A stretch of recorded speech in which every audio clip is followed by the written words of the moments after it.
All right, what is going on, everyone, and welcome back to the Mets Weekly Podcast as we are live at this very moment on YouTube and on X to recap the Mets versus Diamondbacks series, as well as the latest news and rumors in New York Mets land. But before we do that, I want to remind everyone to subscribe to the Mets Weekly YouTube channel for new episodes of our show that are recorded live after every single series of games during the regular season. For those of you watching or listening on playback, you want to join the conversation in the future, make sure to turn on our post notifications to know when we go live. For those of you in the live chat right now, we love reading your comments, your questions, your concerns. If you feel like you're being ignored, you're not being ignored, you're just being starred throughout the show. We'll try to pull up as many as we can to keep the flow of the conversation going. Make sure to follow Mets Weekly on X and on TikTok for my co-host right here, Frank's instant post-game reactions after every regular season game, which are titled the Mets Frankly Post-Game. For our audio listeners, make sure to follow us on all your favorite listening platforms to not miss the audio version of new episodes that go up at 9 a.m. the following day of recording. Also, make sure to give us a 5-star review. That would be greatly appreciated. So without further ado, let's get into episode number 131 of our show. And we are now coming off of the first home series loss of the year by the New York Mets as they were cruising at home. Going into this series, we're 12-1. They leave this series 1-2, and now in a total of, if I can do math properly at the top of my head, because my brain's kind of fried from watching this series, 13-3 right now at home, I guess. Listen, one thing I can take away from this entire series is a lot, but Frank, simply, I did not enjoy watching those last two games. In general, it just was not a fun experience to watch this, whether it was from your couch, if you were at the game. I mean, it just was not the fun feeling that we were getting in home games so far this year. This felt like the most droning on, rough game to watch, where a lot of things were just really going wrong.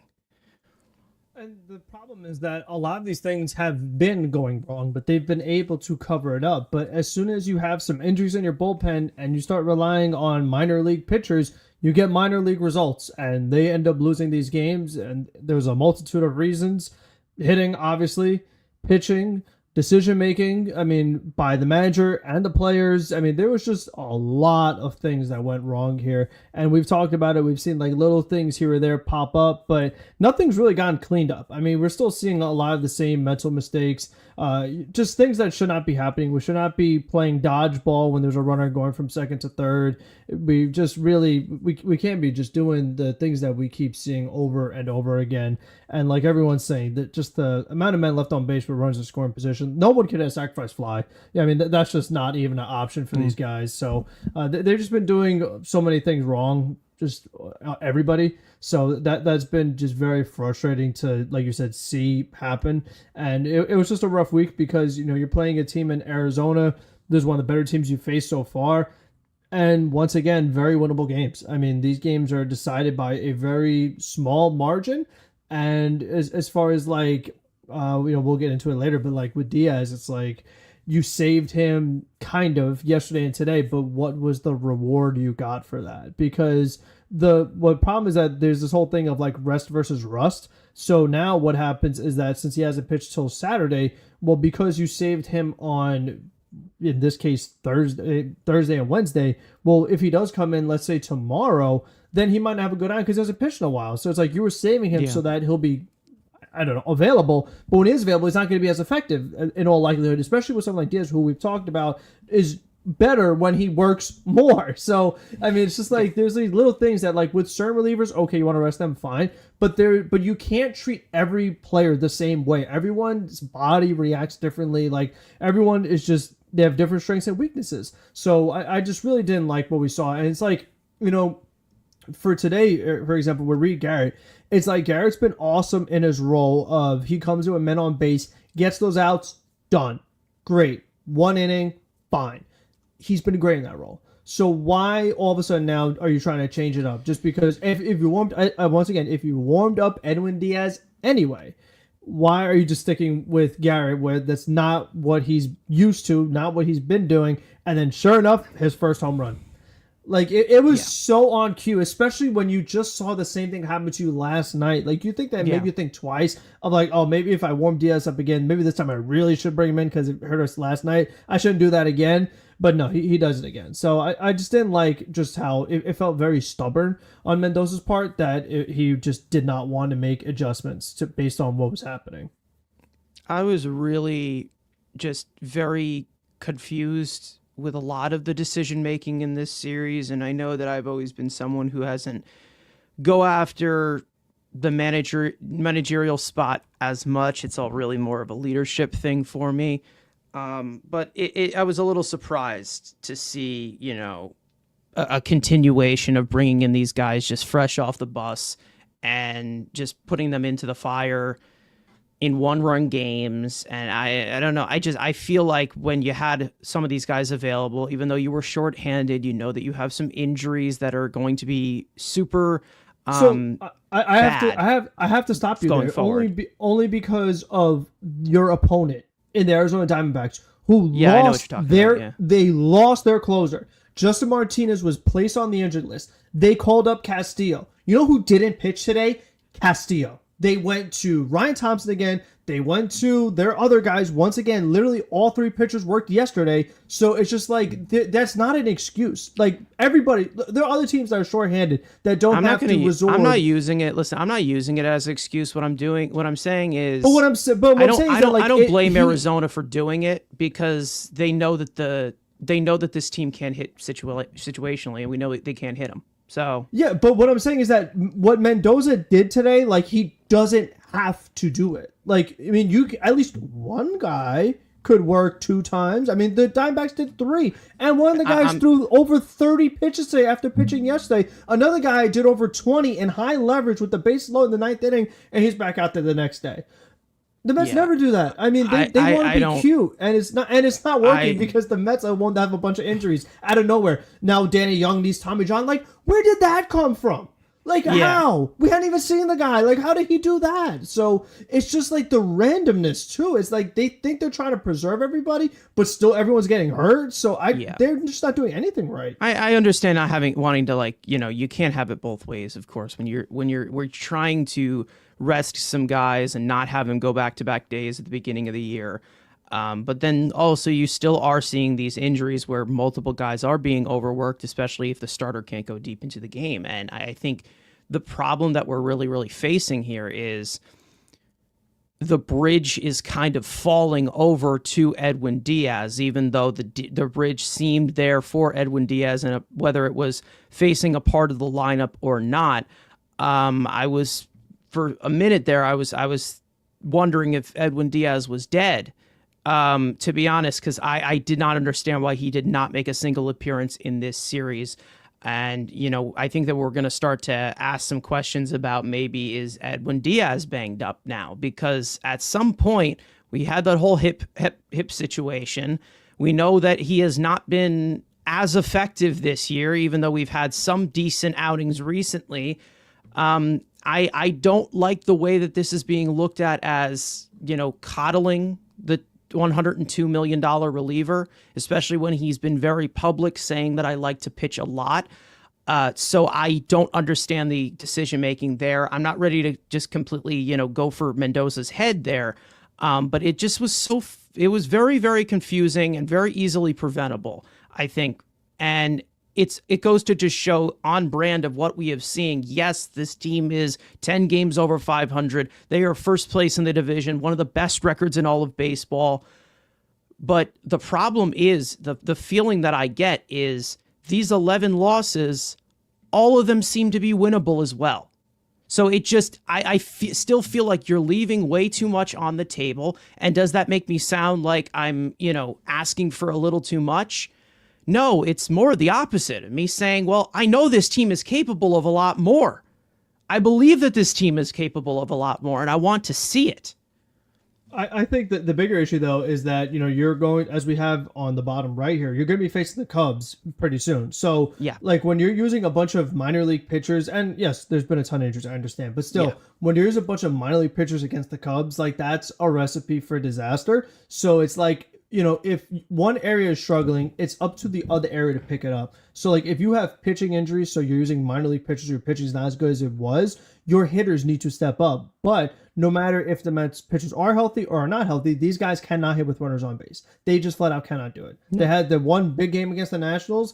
That was it, because they weren't even able to build off it. Like, oh, maybe they're like, especially with Nimmo. I know he's been sick and all that stuff, but it's like maybe he's gonna break out of it because he had this huge game. He didn't get a hit these past 2 days. And then it's like for Senga, he's pitching sick. So it's like, why I talked about the other day, why is everybody sick? Like, what is going on here? I mean, it's just like I'm not hearing the opponents having all these illnesses. So it's just also been very frustrating. I'm like, it just seems that whether it's from a training aspect or, the fundamentals, I mean, with the not sliding and all the other things we've talked about, throwing to wrong bases, not diving, arguing with the umpires, looking at the ball down the middle, arguing with the umpire, like just there's so many things that they've done wrong with little things and fundamentals. That's one aspect of it. But it's like when you have all of that combined, it makes it very tough to win. And it's like, they've had a lot of close losses, but they've also had a lot of close wins. So it just feels like there's a lot of things that really could go either way.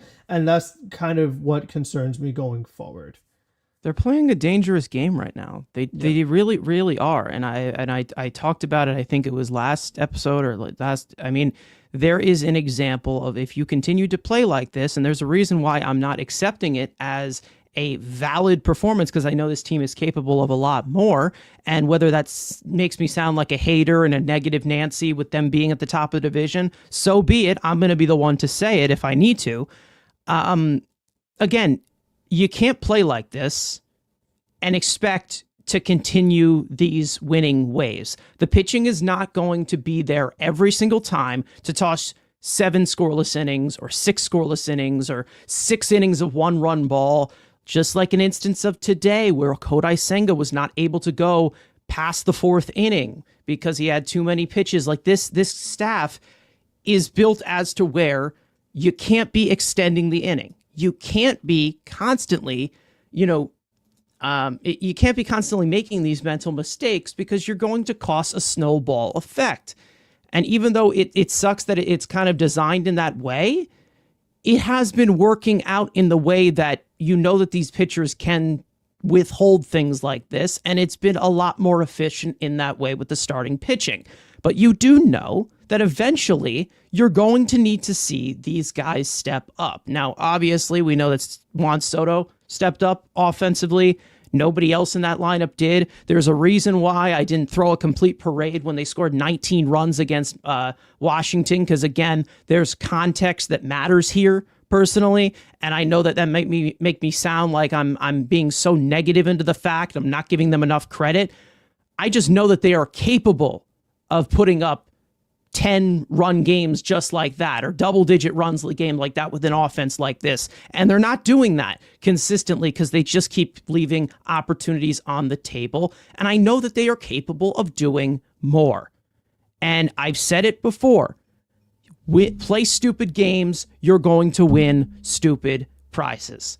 And this was an example of them playing stupid games, and they won a stupid prize, which is a serious loss. I'm not saying that this entire, thing is going to completely collapse, but you can't expect to continue to play baseball like this and use 10 games over 500 as a crutch. Again, for those of you who continue to give me the argument that it's only April and, their win-loss record is this.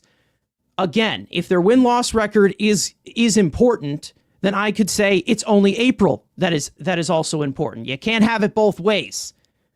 Yes, it is only April, but again, if you continue to play like this and you continue to play, it's May now. You lost the first game in May. You have a you good lost May the first. record. Yeah, exactly. You have a losing record in May now, so there's your losing record. But that doesn't matter, right? Because May just started. But again, in this entire logic here, again, yes, if you continue to play like this and you continue to pitch like this, if this keeps going and this keeps going and you know, these guys keep producing in this way, yes, maybe you will end up winning. But again, if you keep playing not structurally sound baseball, not fundamentally sound baseball, eventually it is going to cost you. Because again, right now, we have seen them make these mistakes constantly throughout all of April. All of April, we've had mental mistakes being made. The runners in scoring position issues continue to flare up. And we've been talking about it over and over and over again. We've been called negative Nancy after negative Nancy after negative Nancy. Guess what? It's May now. Just like that. And we're still talking about the same thing. Because once again, if this keeps going, May's going to turn into June. Then June's going to turn into July. So they better start to gain some consistency in these departments, or we're going to have some issues. Because when it starts every single day, to me, they're 0-0. That's the record. You're trying to go 1-0 every single day. I don't care what they did or who did what yesterday. That's done. That's it. That's over. It's finished. It's in the books. I'm pretty sure the reason why Howie Rose says that every time they win. Put it in the books because it's done. It's over with. Move on. I can't get comfortable with them being at the top of the division, not just because of things in the past, or not because of this or this, you know, this June swoon, as Rosie is saying in the chat here. Not because of that. It's because they're playing baseball that doesn't look like winning baseball. And eventually, the cream is going to rise to the top. Stop yelling at you, Ibby. Sorry.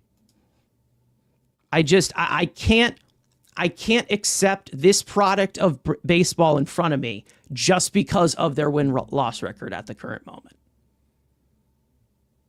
I just can't. If you start losing more games, then it's not going to, like I said, you won't always have the win-loss record to go by.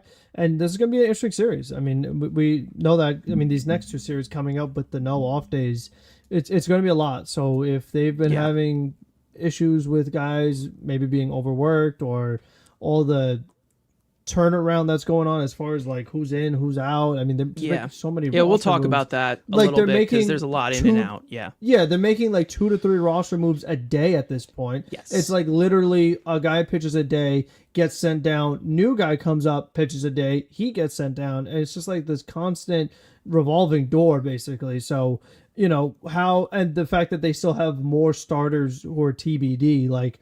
That's very bad. Like, you don't want to have that many TBDs in your starting rotation. That's just not sustainable at all. Like, you have to have a much more of a confidence that, like, no, like, this who is going to pitch for us. And, you know, I mean, I do wonder when it's time to, you don't make a big trade, but I think you gotta add something. I mean, because we'll probably get into it later, but, you know, between Minter probably out for season, Danny Young maybe out for season. Showman on the 60-day. Frankie Montas on the 60-day. Paul Blackburn, we don't know when he's going to be back, and if he does come back, if he's going to be any good. So I don't really know if he's alive, to be honest. Exactly. So it's I don't see this like whole starting rotation and bullpen thing. Like, it's not going to get better anytime soon. Like, a lot of this stuff is like long-term things. So I feel like you need to make a move to address the long term. You have a big chunk of games to make up before that gets filled in.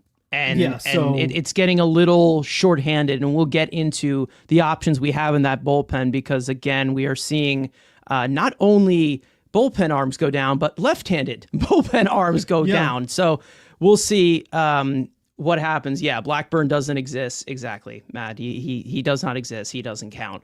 It doesn't have anything to do with the guy. I'm sure he's a fine fellow, but it seems like every single week there's something with him. So I'm not going to rely on him as a possibility for this team because I know that probably there is a alternate universe maybe if Paul Blackburn's a long relief type of guy to eat some of those innings because again those long relief guys in Budo, who has not been very efficient. We know that Max Kranick has still been pretty good, but there has been some shaky outings as well. Brazaban has been a little in and out this last week. So those long relief guys are definitely going to be a key to this bullpen and mopping things up. We also know that hopefully they push the starters a little bit deeper into these games.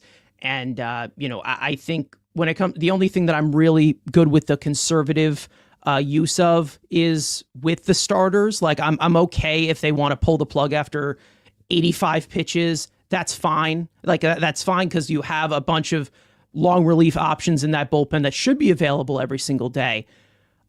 I'm okay with doing that before the All-Star break. I'm okay with doing that before June hits. That's fine because pitchers, no matter what, are going to experience discomfort throughout the year. It just will happen. And we all already know that there are some reinforcements coming, but they're going to have to fill those things in for the time being.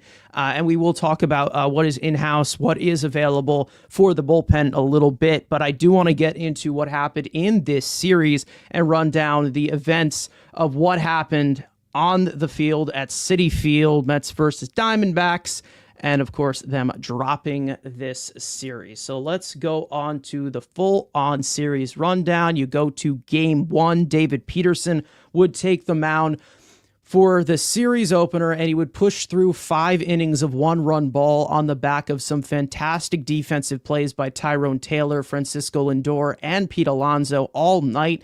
He would strike out just 2 batters, but walk none on 85 pitches. But the Mets bats coming off of the trip to D.C. would remain hot, fresh off of the 19-run performance, jumping all over Eduardo Rodriguez in the 4th. Tyrone Taylor would open up the scoring with an RBI double. Jose Azocar would add to the lead with an RBI single. And Francisco Lindor would line his 6th home run of the year, a 2-run shot to give the Mets a 4-0 lead. In the 3rd, Starling Marte would launch a 2-run homer of his own to give the Mets a 6-0 lead. Tyrone Taylor would drive in Luis Angel Acuna from first on an RBI single to make it 7-0. And in the 4th, Pete Alonso would crush his 7th home run of the year to give the Mets an 8-0 lead. Jose Budo would come out for the 6th and the 7th and strike out 4 of the 7 batters he faced for a much-needed bounce-back outing. Kevin Herget would make his Mets debut in the 8th and allowed 2 runs to come across, one of them being earned, but he was able to save the Mets bullpen and finish the game off after throwing 42 pitches to secure an 8-3 win in Game 1. Game 2, Huascar Brazaban would open the game for the 2nd time this year and toss 2 scoreless innings, retiring 6 of the 7 batters he faced, striking out 4 of them on 26 pitches. Brandon Waddell would make his Mets debut in the 3rd. More on that later. He'd toss 4 1/3 scoreless innings. The Mets' only run throughout the first 8 innings would come off of a solo home run by Mark Vientos in the 3rd, his 4th of the year, to give the Mets a 1-0 lead. Waddell would be removed from the game, and Ryan Stanek would come on with 1 out, and after the 2nd out that he would record, he would struggle to miss bats and get played by soft contact, surrendering 3 straight hits to Lourdes Gurriel, Jorge Barrosa, and Geraldo Perdomo to give Arizona a 2-1 lead. Chris Davinsky would come onto the 8th for his Mets debut and toss a scoreless inning and unexpectedly come back out for the 9th. He would struggle after a walk to Gabriel Moreno and a double to Lourdes Gurriel Jr. Arizona would drive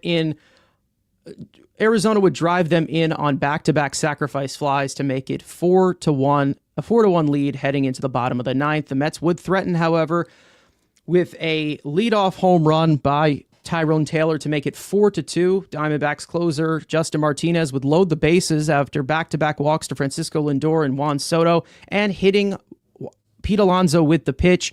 The Diamondbacks would bring in submarine right-hander Justin Thompson, and he would strike out Mark Vientos for the 1st out. Arizona would concede a run on a ground ball off of Jesse Winker's bat, which was very controversial, to make it a 1-run game.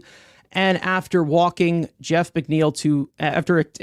walking Jeff McNeil to load the bases again, the Mets rally would fall short as Francisco Alvarez would ground out to drop Game 2 of the series 4-3.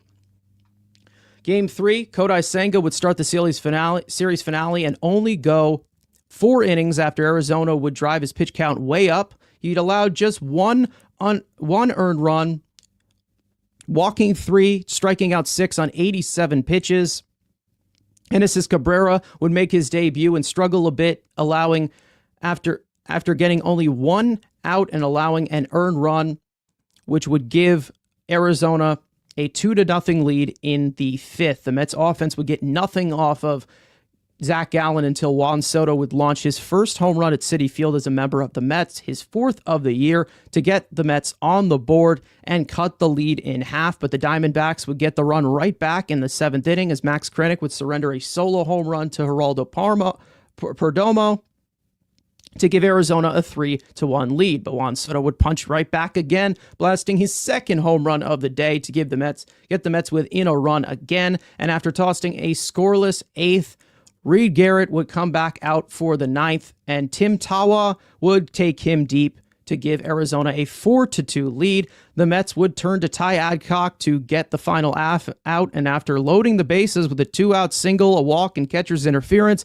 he'd hold by the skin of his teeth to keep it a 2-run game. But the Mets ended up going down 1-2-3 in the 9th to end the series and drop 2 out of 3 to the Diamondbacks 4-2. The Mets are now 21-11 and currently holding, as we speak, a 3-game lead on the Phillies for first place in the National League East, with Philly playing Atlanta before the end of the night. Now, obviously, we hinted on some of the stuff that that happened in this series. A lot of frustration, a lot of confusion, a lot of not fun. That's how I'm going to complete that sentence, because Ibby is saying to get me some water, which I'm going to take right now after spewing out all of that information. So, Frank, your takeaways.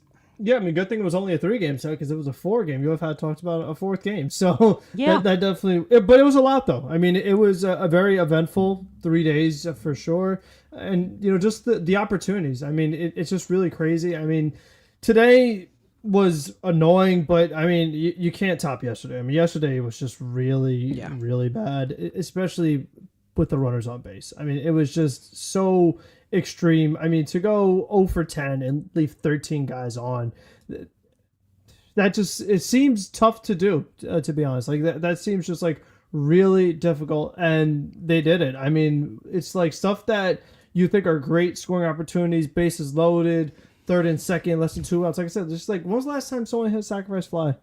It just feels like it's been forever, so it's like, and not where, so we're talking about, the Mets have, as of going into yesterday's game, the 2nd lowest batting average in National League with runners in scoring position. So it's bad enough that they don't get hits with runners in scoring position, but like I said, they don't even get the sacrifice flies. So it's like, you're just not doing anything that promotes scoring runners. And as we know, stealing bases is only done by a very, very, very select few guys on this roster. So that's another avenue that they don't pursue.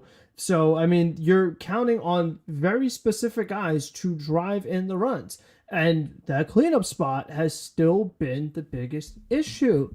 They're getting so many opportunities with how well Lindor and Alonso are playing, and they're squandering them, no matter who it is, whether it is Nimmo or Vientos or one of the 2 DHs. No matter who you put in the cleanup spot, they are not coming through with so many chances. They cannot score the runs. And it's just been super frustrating. And this is one of the things when it comes to DH that we literally talked about for months. We were like, what are we going to do with this position? It's still not that great. It doesn't have a good fit. And that's something that really stood out to me today when it came to fit.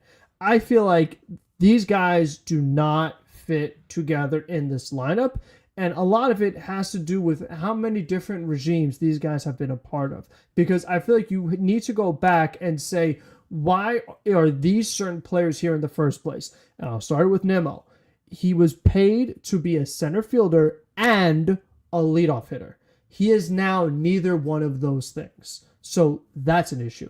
Jeff McNeil was paid to be a second baseman and a kind of a leadoff hitter in a certain sense, or at least a table setter.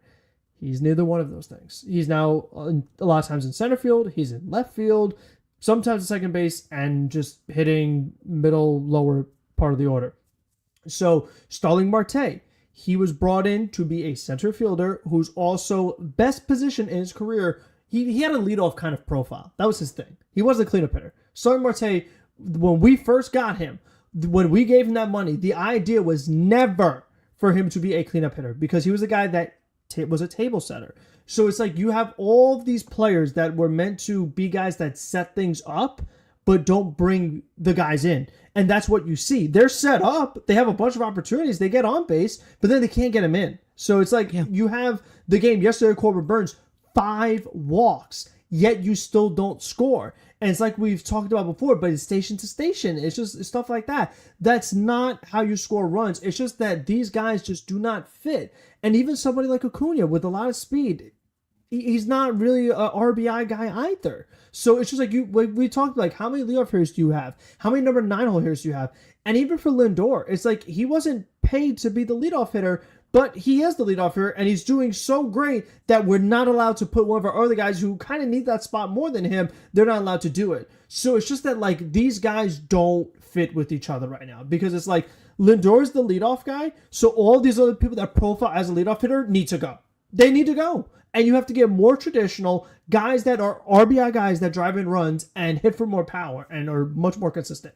Because what they have right now are a bunch of guys who are in an identity crisis, or guys who are in scenarios that they're not used to.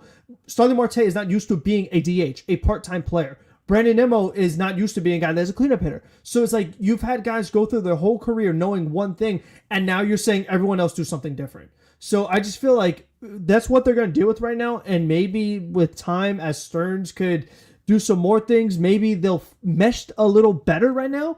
But these guys just are not a great fit with each other.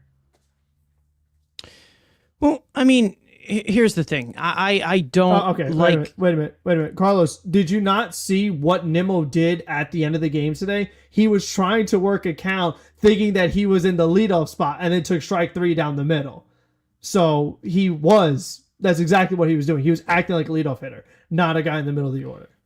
Well, I mean, yeah, listen, the continuity, I've talked about it with the lineup, and maybe that's another reason as to why they continue to just have a new lineup every single day. And I really don't even know how they can even fix this at any point right now because of what is locked in at this current moment.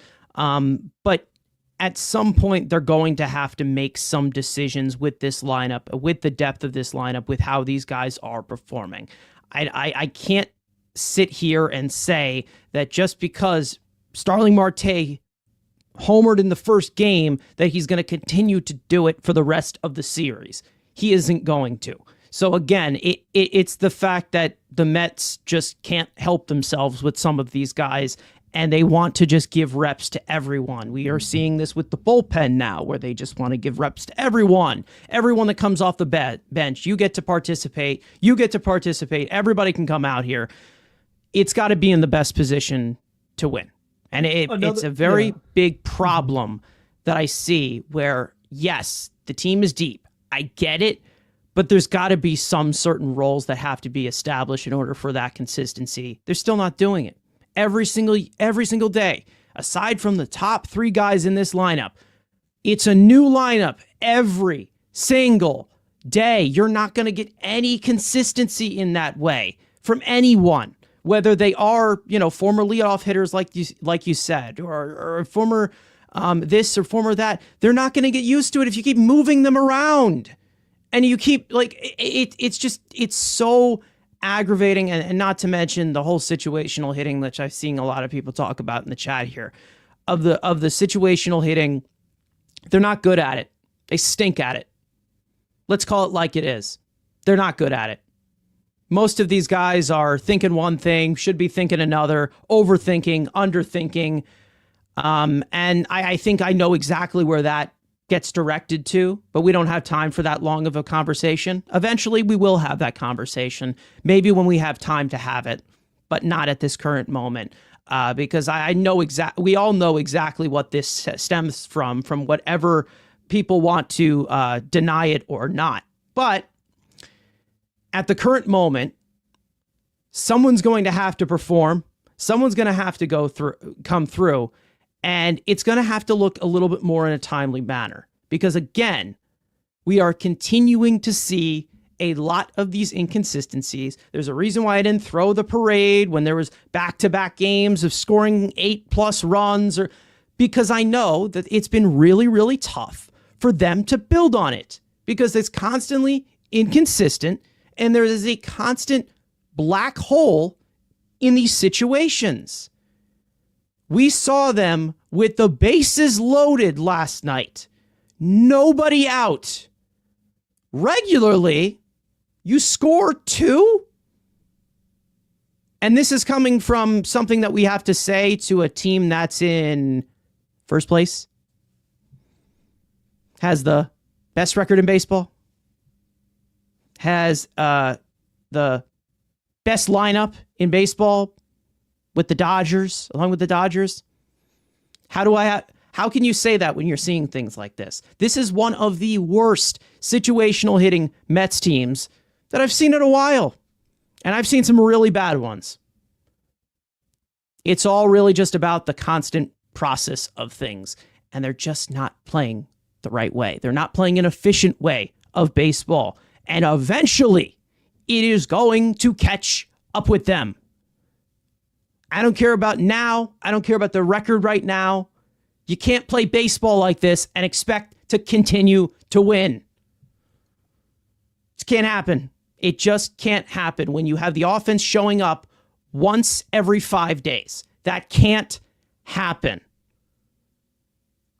I know this team is capable of that, and that's the main reason as to why I'm frustrated with it. So another thing that also stands out about how it doesn't look good is that they don't really have a bunch of left-handed bats off the bench. And that was particularly evident today when they started Winker and Nimmo, because what happened is that when you face these, and we've talked about this so much last year, but when you face a guy like Ryan Thompson or Ginkel or Miller, who have these sliders that really break away from the right-handers on the outside part of the plate. I mean, we talked about it literally nonstop last year. The Mets don't have a pinch hitter they could turn to. So, like, if you have Acuna batting or Tyrone Taylor batting, like, in a really tough spot, there's no one you could go to because the guy that you would bring in would have the same issue. It's like, oh, well, I'll just go to pinch hitter, Starling Marte. Let me go to him. The same thing would happen. Let me go to Jose Azocar. Same thing would happen. So it's like that's where, like, again with the fit, they have too many guys who have the same issues. And we talked about that so much last year. And it's like they didn't really address that. Like, you added Juan Soto, that helps, obviously. But it's like everything else, a lot of the same guys. You know what I mean? It's like that's where, even though individually speaking, like, I like how Jose Siri fits with Nimmo and how he fits with Soto, generally speaking.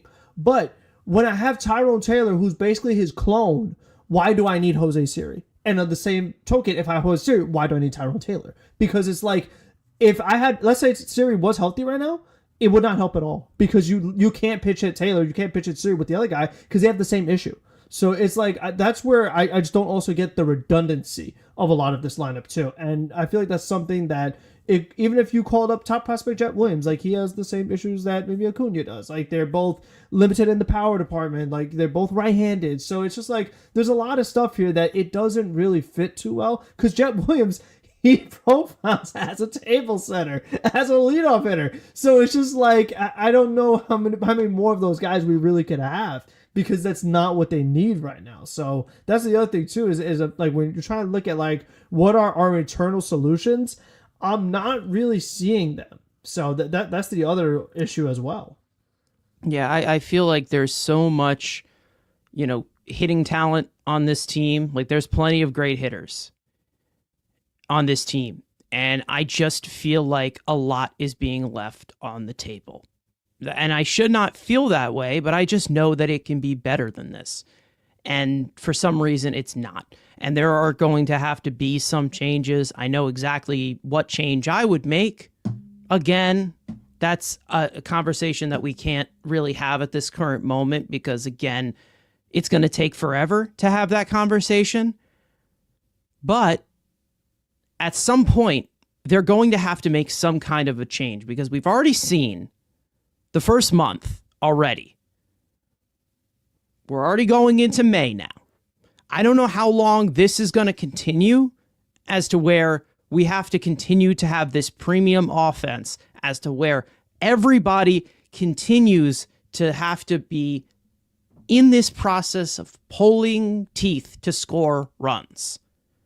Because I can't stand seeing this type of inconsistency when I know that they're capable of consistency with these amount of hitters in this lineup. I know what they are capable of.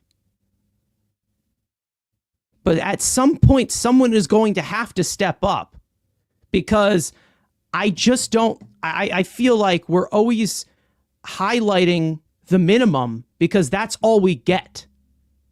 We should be seeing this as a daily occurrence where we are seeing this team put up 5 to 6 runs a game. And they're not doing that. They aren't doing that because of them. It has nothing to do with them facing a good pitcher, it's the Mets mainly shooting themselves in the foot. That's what they've been doing offensively. That's the main reason as to why they have not been able to score consistently. We even saw it sometimes last year as well. So there should be a lot more of an efficient offense here, and we're still just seeing a bunch of dumb decision making that's holding themselves back. Staring at strikes down the middle, waving at everything in the other batter's box, not being able to hit a sacrifice fly, anything to the outfield with a fast runner on third base. I mean, it's just you're constantly backing yourselves into a corner that you know that you are capable of not being in that corner in the first place. I can't say how many times so far. Yes, the Mets have won 21 games this year. They also have lost 11 this year. And I would say that maybe, 10 out of the 11 games, they did not get beat. They beat themselves. And that's not going to continue to hold up. You have 162 games to play. You keep playing like this, you're not going to continue this first place and this record. And it has to be pointed out now in order for them to fix it. Because if they don't, you're going to be moving in a direction that is not great. And I'm sure that everyone's going to tell me to go shut the fuck up tomorrow because they're going to score 10 runs. Well, guess what? Maintain that level of offensive consistency, and maybe we wouldn't have this conversation every single episode of this show. And the other issue too is that you're going to face Arizona again next week, so it's like they already know what to do. You showed them the blueprint basically. They say, okay, you know what? We're going Ginkle, we're going Thompson, we're going Miller. Goodbye. No one can hit it. Nobody can hit it. It's just going to be like we talked about. We're just going to beat you with the sliders. Even if we load up the bases, we're fine. We can still get out of it. They're not going to come through. It's like because that's what happens is that teams figure out the more they see it. Like if some team did something and it worked and another team is scouting, they'll say, okay, you know what? If we have the personnel, we're going to try that. Oh, it worked for us. And then all of a sudden, you're going to see more and more teams doing that if they see that's what the Mets are struggling with. And it's like we talked about last year. So I don't know how much longer they could get away with like talent outweighing process in the sense of like because Lindor is great and Pete is great and hopefully Soto is getting it going and he could be great like the way he's supposed to be. It saves Eric Chavez of his job that everybody else all making the same mistakes and not doing the right things offensively. He still keeps his job. So that's where I'm just kind of concerned is that like it's tough because we talked about the 0 to 100 thing a lot. And it's like, are you going to get the 100 offense or the 0 offense? Because when you get the 100, well, you're like, oh, well, this is pretty good. We scored 19 runs. We scored 8 runs. Like, oh, it looks good. But then when you get the 0, you don't know what to do, because when you look at the Mets team from the outside looking in, you look at their ranks, you're like, oh, well, their average is like this amount of runs per game. So they're not one of the worst teams in the league offensively. Yeah. But again, that's an average. It's like, so which version of the Mets did you get on the particular day? Did you get the 100%? Or did you get the 0%? Because that's kind of where the issue is that, and that's what happened. And people talking about, I saw someone about, oh, they were the Final Four teams last year. Yeah, what were the scores of those games? It was either a blowout either way. Either the Mets were blowing the team out or the Mets got blown out, because they're literally 0 to 100. It was the same issues last year. So I don't understand how we think that now the results would be any different. Yeah, I'd rather see them score 5 to 6 runs a game or 4 to 5 runs a game, with that type of offense, if the pitching continues to hold up, than see them score 10 runs in one game and then 2 for the rest of the week. Because, again, this is exactly why I can't plant a flag in them having a big offensive performance, because then the next day, it disappears. And it just continues to happen like that. And even if it doesn't disappear, it happens in one inning. It'll happen, like, you can't have this lack of fluidity. It just can't happen. The meltdown they had against the Nationals, they were up 5-0. Like, they got those 5 runs all at once, and then facing the worst bullpen in the league, couldn't get any more, and they lost the game. Yeah. And we got really 5 wonder already. Oh, we're good. Nope, you're not gonna get any more. And I really wonder as for a pitching change, if there was somebody in the dugout who actually cared about information to prepare them for these types of pitching changes, that would be cool. But we don't have that. So other than that, with this series, it wasn't fun to watch. It was not exciting in any way. It just felt like they were just constantly chasing their own tail. That's kind of how I feel. Like they were chasing their own tail. And I think the problem with that is once you continue to spin in circles, like chasing your own tail, once you continue to spin in circles, you're going to get dizzy and pass out. At some point, things are going to drop. They have done this many, many times. There has been signs here. I don't care what their win-loss record is. I don't care. And if you want to shove it in my face, I don't care. I do not care what their win-loss record is. They are 0-0 every single game before every single game that they play. Because again, you are not going to sustain this production just because you saw a number on the board. The scoreboard watching, it's not the way that I can evaluate this team. And that might make me sound like a negative fan and an awful person. But I'm just saying that things like this are not going to hold up. You can't continue to do things like this and expect to continue to win consistently. And I don't say this because I want to be negative and I need something to complain about. I say this because I know that this team is capable. I know that this team is capable of doing that. I believe that this team can do it. Has nothing to do with my hatred for the team or what I want to change.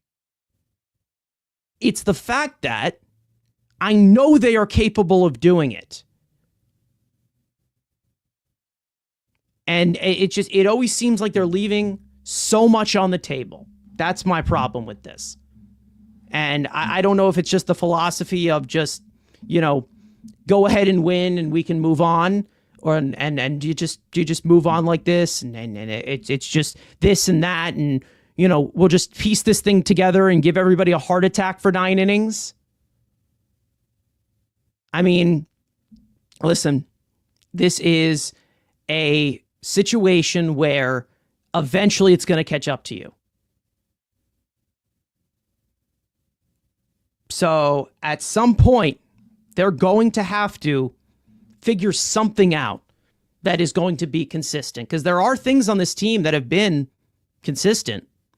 A guy like Lindor from the leadoff spot, consistent. Pete Alonso from the 3-hole. Pete Alonso in any situation this year. Money. They're going to have to figure the rest of it out, because if they don't, soon, they're going to start to slip. And I don't want to see that happen. I don't want to hear that it's April. I don't want to hear that it's May.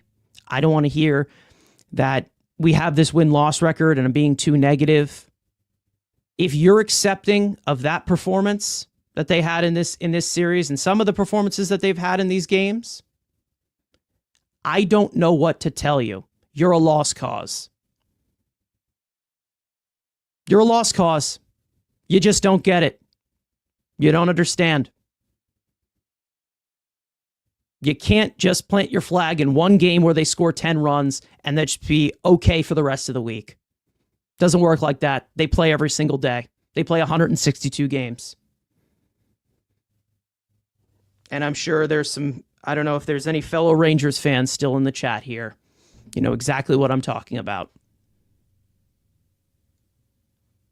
Yeah, I mean, everyone's making great points here. I mean, Rosie talks about how the Mets made the postseason last year. It was games that didn't matter. Guess what, guys? Do you know who the Mets knocked out barely by a bit of a tiebreaker to make it to the playoffs? Does everybody remember how big of a pain in the ass it was to get to the postseason last year? Or were we just going to say that we made it? Like, it was rough. Yeah, the team that we're fighting to the bitter end was the Arizona Diamondbacks. So, if anything, the games against the Arizona Diamondbacks just might be the most important games of the season. How about that? Because the Dodgers will win the division, so they're not a threat. I mean, the Padres, they already have one of the spots. And then if the Mets don't win the division, and the Braves do, which is very common, or the Phillies do, which is very common, you are going to be mostly worried about the Diamondbacks. We're in first place for now. That doesn't. The season's not over. I thought if you're in first place after April, you automatically stay there.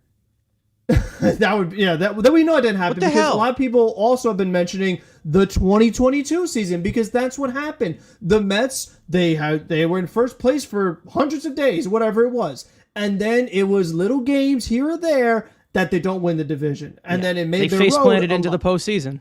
Face planted into the postseason, and they played a few more games, and they were gone. And it's like the little games here, there, especially against the Arizona Diamondbacks, are why these things happen.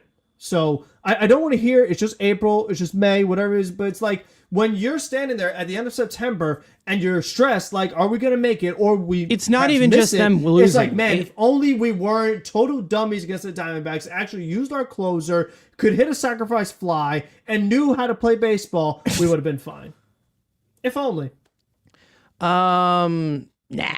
Screw it. Look at the record. Shut up, nerd. Anyways, I think the whole situation, what we're trying to say here is, again, there's a process of efficient baseball that can be played in many other ways. It can happen. You know, you can play small ball, you can play, this or that or some kind of approach. It doesn't seem that they have that efficient approach, and it seems like we're just guessing every single day. I don't have to look at this lineup at full strength. Yes, I know that there's some guys who could come up, some young guys that could contribute or whatever. I don't have to look at this lineup at full strength that has Jeff McNeil back, that has Francisco Alvarez back, which everyone was making that excuse with the offense and how they couldn't contribute because they need the lineup to be a lot deeper with Alvarez and McNeil coming back. I don't have to look at this lineup at full strength and say, oh, is the offense going to show up today? I shouldn't have to ask that question. I shouldn't. I should not have to ask that question that the offense is going to be efficient. Because again, when it comes to guys like Arizona, whether it comes to the postseason, you're going to be facing the Zach Allens. You're going to be facing the Corbin Burns. You're going to be facing the best of the team's best. because they shorten up their rotation. So you can't just say, oh, this guy's just a good pitcher. Well, guess what? You're not going to win anything if you don't do anything against that good pitcher. There's signs here. There's signs. They're there for you. Seeing the team throw the ball to the wrong base, throw the ball at the base runner instead of the actual fielder on their team. You know, all these mental mistakes of not looking at the right position and not knowing to dive and not knowing all of these miscues, they're gonna catch up to you. You can't just say, oh, gloss over it. We scored more runs than the other team. It's over. We're good. Move on. Have a holly jolly Christmas. Eventually, it's going to catch up to you. Eventually, it's going to catch up to you. Because if we did play 30 games, maybe we'd be in a good position. Because we would be one of the best teams in the playoffs, right? 21-11. They play 162. 162 games. A lot can happen. A lot. Again, I understand that you can't define things by numbers. You can't define everything by this or that or what happened yesterday or what happened today. You can't play baseball like this and expect to continue winning. Because at some point, something's not going to hold up. The pitching ain't going to be there every single day. There's going to be blow-ups. It happens. Because again, 162 games. A lot can happen. You're not going to win them all. And they sure have not won them all. And and that's the frustrating part, is it feels like every single game that they've played, they should be 32-0 right now. That's what it feels like. And that's why I'm so frustrated, because I know that this team can be better. No, I'm not saying that I'm mad that they're not 32-0, but I'm saying this as to exaggerate a point here. They could be a lot better. And when you leave things on the table like this, you're not going to get it back. You're not going to get these games back. What's done is done. And listen, the Mets can have the best infield defense in the major leagues. Where does it even say that? How could that be possible when you have Vientos at one corner and a compromised Jeff McNeil? And Lindor making a bunch of careless mistake errors. How is that possible? And Alonso airmailing the pitcher covering the bases. You're forgetting. Okay, you're forgetting. No way. Frank, you're forgetting. Alonso won Rookie of the Year in 2019. You don't win. Jeff McNeil won the... Hold on. Jeff McNeil won the batting title in 2022. Also an offense award. Francisco Lindor played in a World Series once. And then you have Mark Vientos, who had a good batting average as a Met last year. So that is the reason why. Yeah, that is just... Yeah. I don't know. Mets have the best... I would love to know the stats behind that. Listen, if the Mets have the best infield defense in the MLB, they have a weird way of showing it. They have a weird way of showing it. Because the best infield defense should not be playing dodgeball when you have a guy dead to rights at third. So yeah, it's just crazy. It's this type of play. It's this type of play. You're probably just trolling. That gets you humiliated when the big moment comes. I don't know what to tell you, and I'm trying not to compare it here to another certain team that I root for that completely collapsed this year. But when you see these mistakes, even visually, you're seeing them on the field. It has nothing to do with stats, nothing with that. It has nothing to do with, he's expected to regress in this way, and he's got these expected numbers. You're seeing it on the field. Right, Frank? You're seeing it, right? You're seeing these miscues on the field. You're seeing this non-winning baseball. Sorry. So I'm just going to... I'm so sorry, but Vientos, first of all, second percentile, so -4 outs above average, and his arm strength is in the 55th percentile, so it's far from one of the best. It's actually one of the most mediocre. So, just anyway, done with that conversation. But overall, even expected numbers, if you can't hit the ball, there's no good expected numbers because you need to hit the ball first. And they're striking out way too much with men on. That's the big issue. Because like we said, you're not even hitting the sacrifice fly. So they're just not putting quality of contact. If they do hit the ball, it's either a double play or a triple play. Like they hit the ball on the ground way too much when there are men on base. So that's the other issue too, is that there's no expected numbers that tell you that, oh, they're just getting unlucky. They'll be able to turn this. Oh no, I mean there is issue around. There is that includes strikeouts and walks, but then that's expected weighted on base average, which is xWOBA, which is quality of contact. But that's the problem, though. They're getting on base, but then once those guys are on, they're not getting them in. So that's the other issue, is that there are some offenses like, oh, they're probably this much in OPS and this much in on-base percentage and this much in batting average. They must be a good offense. But if you don't get those runs to cross home plate, all that other stuff does not matter. Frank, that sounds like something called cause and effect to me. I don't know. I don't know. I'm just saying. It's just I'm not seeing the team, like the team just does not match the record right now to me. And I know that may make me sound like a hater, but it's for their own good going forward. It has nothing to do with me just wanting to complain about something. I'm saying this because I know this team is capable of it. I know they are. I'm not saying everyone sucks. Everyone stinks because of their April numbers or this or that. I know what they are capable of. I know exactly what they are capable of. Because at their best, or even at their middling, I know that they can produce. And someone's going to have to step up in that way. You can't tell me to get comfortable as of right now when you haven't won anything yet. Because, again, from last year, even if you want to point to last year, which they did play well as a team collectively down the stretch of the season, they still didn't win anything. That's the reality.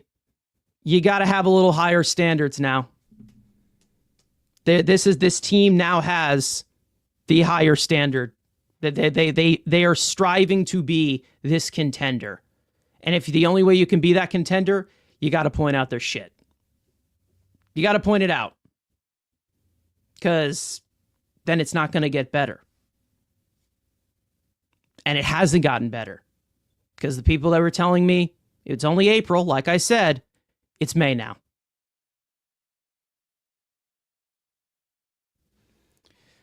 But hey, whatever. I just that's how I feel. And listen, there's a tagline in this show where we're brutally honest. We're not going to dance around something. We're not going to say, well, this. We're going to tell you how it is. We're going to tell you how it is. And here's an update from our Nats are up 3-1 on the Phillies. So maybe we survive another day of being in first place and we can all celebrate. But either way, we talked a lot about about the team, what they were doing and underperforming and not stepping up. I want to talk about someone who did step up in this series, and that was Brandon Waddell. I believe that's how you say his name. Brandon Waddell made his debut for the New York Mets. He has been out of the league for like 3 years. He was in the KBO since like 2022. He signed a minor league deal with the Mets. He came up, obviously, with a lot of the injuries to the left-handed pitching.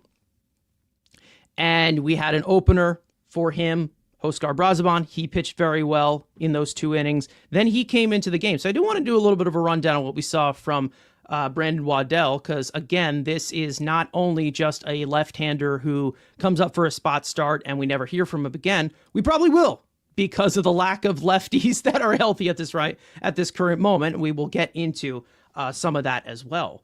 But as for what we saw from Waddell, he is a 5-pitch lefty, got a decent amount of swings and misses, especially with 2 strikes, was able to put away some batters. And it seemed like he was filling the strike zone as well. He had a really good deception from the left side. You can obviously see his 4-seam with 16 inches of induced vertical break, even though he does not throw it as hard. Looked like he was topping about 92, 93.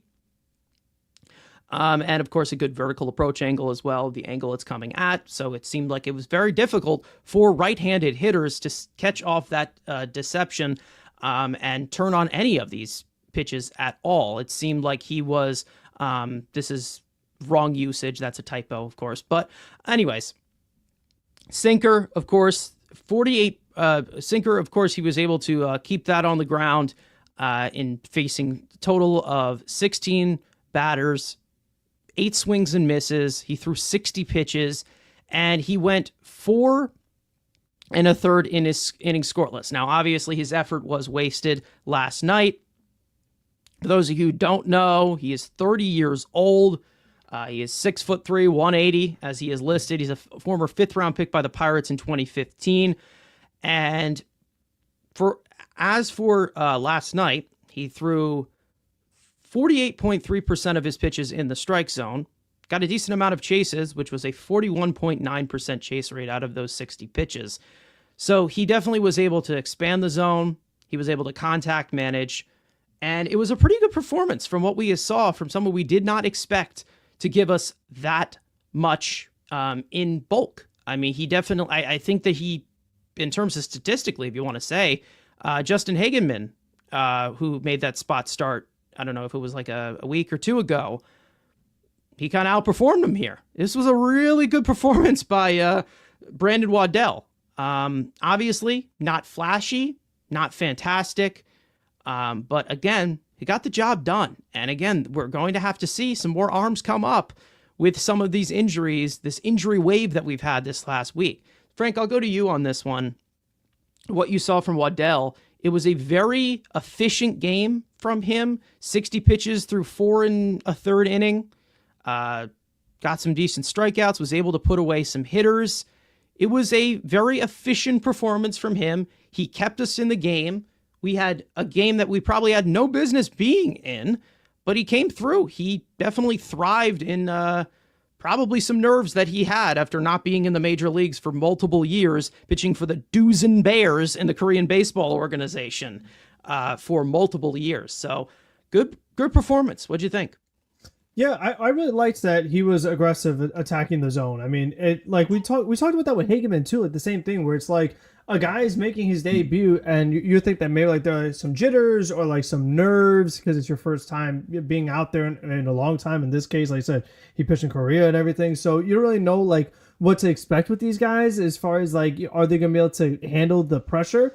And he was, I mean, perfectly fine. And what I liked is that, you know, he has that 5-pitch mix, but he had the ball everywhere. It's like, you know, I'm going to go to the outside corner with my changeup and my sinker, and then I'm going to go on the other side of the plate with my sweeper. I'm going to elevate the fastball, even though I don't have a lot of velo on it. Like, he was everywhere in the zone, but still in the zone. So I just like that it felt like he had a plan up there. He had an approach. Like, he was just a professional pitcher, which you would think it would be like, oh, well, he's a pitcher. Is that his job? You'd be surprised. I mean, you see some guys up there that really do not know what they are doing and are just throwing the ball and hoping for the best. But this, he actually was like, and when you're a low velo guy, you have to rely on where you are locating your pitches and your sequencing.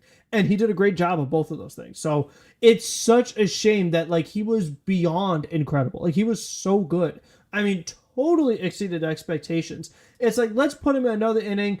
Can you get us this lefty? Got him. All right, you put us in great position to win the game. We're taking you out now. We're going to go to our bullpen, the rest of the bullpen, and they screwed him. Absolutely screwed him. So it's really a shame because he was just so excellent, and he's going to end up getting no credit for it because of the other guys not getting the job done. Yeah. I mean, it's a soldier of gone but not forgotten, I guess, as of right now, because we didn't get a win to show for it, obviously, and they kind of screwed him out of it, like you said. What I really liked, and again, this is a thing with a lot of these pitchers that we have had, especially under David Stearns. It's been made of emphasis, I think, this year, of just strictly getting ahead in the count. And we saw that with somebody like Waddell yesterday. I believe he faced 16 batters. I don't know if this is correct. This is complete correct information. 14 of them first pitch strikes. getting ahead in the count. And that was what he was able to do and get these guys on the ropes. I got the number for and just you. the overall 13 out of 16 was the number. 13 out of 16. Okay, Which so it wasn't 14. Amazing. That is amazing. So it's a little bit worse. So yeah, he could have done better. But no, again, I mean, getting ahead on the count, again, it gives you a little bit less of a probability to expand the inning, and that's the one thing that you want to continue to see. And like I said, keeping the pitch, not really having as many pitches in the zone, which is very impressive, especially with how expanding the zone with a lot of stuff that is not explosive. He's obviously a low 90s guy. He's not flashy, and he's someone who maybe against a little bit better hitters, maybe they do clobber him in some way. But one thing that I will say, it was a very efficient outing because it seemed like in that lineup with them throwing a bullpen game, it seemed like he was facing a good amount. And I think he faced 12 right-handed batters. So again, that's the reverse of Platoon. He faced 12 right-handed batters, and he did even better against them. I'm pretty sure he retired 10 of them. Like he was able to win the battles with these right-handed hitters, and that type of deception that he does have is probably the advantage. He did well against the lefties as well, who were, I think, 1 for 4 against him or something. But again, he had 3 of his 4 strikeouts were against the right-handers. He was able to utilize the top of the zone. He was able to utilize out of the zone and allow these guys to get these guys to chase. It was an efficient performance that they needed from a guy. I mean, he came off the bus from Syracuse, didn't he? Like, he just directly came off the bus. Yeah, and I think it was Deviansky had to drive to Citi Field or whatever because of the whole Danny Young thing. So they, like you said, these guys literally just came up day of. That's crazy. Yeah. They were on the road at minimum 4 hours. And just boom. Well, I mean, if it continues to work of having these guys pitch with a sense of urgency, it's worked so far with Hagenman and has worked so far with Waddell. And this is what I've been saying, though, is that if we could just do this with hitters, the Mets would be incredible. But they can't do that. They can't find a guy to just come in from Syracuse out of nowhere that maybe was in the Korean Baseball League or with the Ducks or whatever, just comes in and is awesome offensively. They have not had that happen yet. The pitchers, they've been able to do that. Really good job. But the hitters, not yet.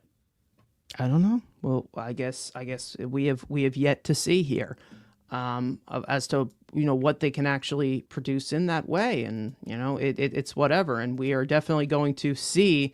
In terms of who's healthy and who is not down the stretch of the season, who they're going to have to fill into these roles again. And speaking of the health, I do want to swing it over to you, Frank, with the injury report.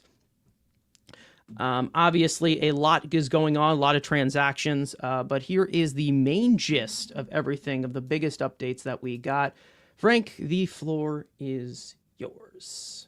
Oh, why, thank you so much. So we are going to be starting off with A.J. Minter. Mets reliever has been diagnosed with a torn left lat after further imaging and at the moment is planning to return this season. It probably won't be till September at best, although it's possible season-ending surgery is a very likely outcome for the 33-year-old southpaw. The Mets are currently seeking options before making a decision as they are looking for additional opinions from doctors. Danny Young, Mets reliever, has been placed on the 15-day injury list due to a left elbow sprain. Mets manager Carlos Mendoza stated that Tommy John surgery is very possible for Young after further imaging revealed some degree of ligament tearing and or stretching. Ronnie Mauricio, Mets infield prospect, played 5 innings at shortstop for Low A Port St. Lucie on Tuesday night. This is the first time since that the 23-year-old has played defensive innings since his injury. Mauricio still has a ways to go until returning to the Mets Major League roster as he continues to recover from torn ACL surgery that he underwent back in December of 2023. Brandon Nimmo, Mets outfielder Nimmo, was not in the starting lineup on Tuesday and Wednesday due to an illness. The 32-year-old pinch hit in the 8th inning yesterday and returned to the starting lineup in the series finale versus Arizona. So Nimmo was sick, then Kodai Senga was sick today. That's why he only pitched the 4 innings. So we don't know if they had the same illness, but it definitely is just very strange that they have, multiple guys under illness right now. So that's unfortunate, but that's the way this week has been with all these new things going on. Yeah, we have a lot of moving parts as of right now. Another transaction that we had, what was it? Jose Urena, I believe, that he elected free agency. Such a tough loss to the organization. And I'm sure that there's going to be transactions that happen tomorrow. We don't know, especially with this bullpen. You just don't know what is going to be the situation with this unit, because I think right now they're kind of fighting for just piecing the innings together. And there are some options here that maybe they do eventually go to, but it's not going to be the usual lockdown options that we have seen so far, as we've seen some of them struggle and we've seen some of them continue. Now, again, when it comes to the Mets bullpen, the usage is definitely going to be something to look out for. Obviously, we know that the whole situation with Kodai Senga these last few, not Kodai Senga, excuse me, Edwin Diaz these past few days was very confusing. And I'm sure that he's going to be used in this St. Louis series. If he's not, then we're going to have to start asking for other questions. But when it comes to the bullpen unit, I do want to do a little bit of a breakdown of what we have internally, because I feel like there is a little bit of panic in the air and everybody wants to sign somebody because, they're out there. We saw Andrew Chafin, I'm pretty sure, before the stream started, get signed by the Nationals, and on a major league deal. Over about that on a major league deal.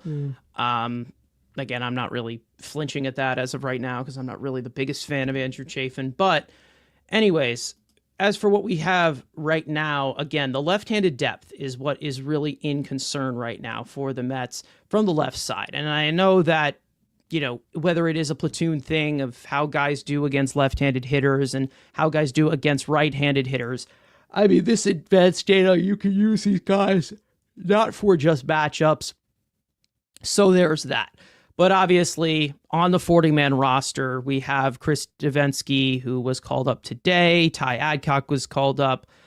We also had Genesis Cabrera as well. Tyler Zuber is another one that you'll probably see eventually, who is on the 40-man roster.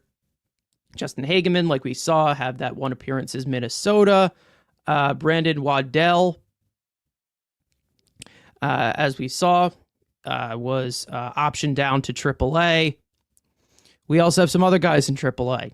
Sean Reed Foley, Grant Hartwig. We saw them last year. And Anthony Gose, who was originally a outfielder. And Rico Garcia, Oliver Ortega, other right-handers that they put on minor league deals. And then you see this injured list starting to pile up. Obviously, A.J. Minter, the big deficit type of injury. Drew Smith will be out for the entire year. Brooks Raley, it looks like he will be coming back possibly in July after the All-Star break, where he is, rehabbing from Tommy John surgery. Albert Alzolay is another guy who is recovering from Tommy John surgery. He won't be back. Yaxel Rios has been injured for a while. We haven't had an update on him. Luis F. Ortiz is another one. Jose Marte, those guys seemed like some more lower AAA depth that they'll probably go to an emergency if needed. And then there's Bryce Montes de Oca, who we will not be seeing for a long time. After the last 2 years, he has had about 3 Tommy John surgeries, and his career is most likely in jeopardy. Now, as for the outlook internally, I still think that they're going to stay internal, because Danel Nunez, we did get an update on him that it seems like they do want to call him up eventually, and they will, but they want it to be permanent when they call him up. So, and this is also another piece of information. saying that, this was from Mike Mayer, saying that his fastball hit 99 once. He's, he's done well. He had an uneasy outing. He's had a 3.48 earned run average so far in AAA this year. So again, I don't think that they're really eyeing the results as of right now. I saw Andy Martino say some stuff about, the what is it, the weather factors. It wasn't really the best conditions for him to be pitching in, so they like the way that he's throwing the ball. It's whatever. But Danel Nunez, I think, is going to be a huge piece when he comes back. They're going to be relying on him a lot because, again, even though I know they want to ease him in, he's going to be one of those options. Will they use him a lot, and will they just continue to do what they've done with a lot of these relievers and not use them on back-to-back days? Possibly. Who knows? They might do something like that. But again, when you look at this bullpen, yes, there has been a little bit of panic. It has been falling off the hinges a little bit this past week. I'm not in a state of panic where I'm like, okay, well, we need to reset this entire thing like we did last year, make all these trades, make all these moves. No one's going to be available right now. So they don't really have an option to do that right now, unless they do something such as, sign somebody available, but it's going to be a while until they get ramped up. I see a lot of people talking about David Robertson. He probably hasn't been throwing that much to be ready for major league games. I've seen people talk about Andrew Chafin recently and Wade Miley, things like that. Like, I don't see them doing that. They're available for a reason because they're just not as effective anymore. But Frank, I mean, almost as old as me. Yeah, they're getting up there. Yeah. But Frank, it's hard to really see them going in a certain direction of adding somebody externally in this current moment. They're kind of going to have to work with what they have. I would rather call up Gomez from St. Lucie throwing 104 than I would for one of those older guys. Like, I feel like you have a better chance of success. Yeah, true. Yeah, and Ramon Gomez has also had some really, really, a lot of injuries. So they're probably going to go slow with him. You're kind of bound. He had Tommy John surgery. I'm pretty sure like a few months ago. So like he recovered from it a few months ago. So again, there's guys in the minor leagues that you're probably not going to see for a while. That's kind of off the table. But of course, these fringe 4A guys that you see, you're going to probably see a decent amount of them because of these injuries. That I do think that if you do want to point to a downfall and if you do want to sulk in the situation, AJ Minter's the big one. That is the big loss. And I said it on Twitter yesterday. I know that David Stearns is going to figure this out. I know that he will. And I know that he's going to try and, fix things out because he's been noticed to switch a lot of things out. But losing Minter sucks. It sucks. It really does suck. And I don't think a lot of people understand how it does, because this is not just a lefty reliever. This is also somebody that can pitch to lefties and righties, still be effective, give you quick innings. He was the setup man. Like, he was the the setup man as well. Like, you're seeing the bridge just concave a little bit to Edwin Diaz, and whether they use Edwin Diaz or not, because it seems like they want to use Edwin Diaz twice a week, but it just seems like neither bridge is in service right now. It's it's not. Nothing's like completely going up in flames. Nothing is completely a problem right now. Yes, it's been a little bit tough to navigate around, but it's thinning out. They're thinning out. They're running out of some options quicker than they thought they would. Minter is a big reason as to why, because he definitely was a Swiss Army knife of this bullpen from the look that you got from him. And now that kind of elevates Reed Garrett to a role that he's not really comfortable with. And now that elevates maybe Huskar Brazaban to a role that he's not comfortable with. Everyone's going to have to move up in that way, because you're going to have to be adding in some of these guys from the minor leagues that are, as we've seen in this thing, probably not capable of doing what some of these higher leverage arms are doing.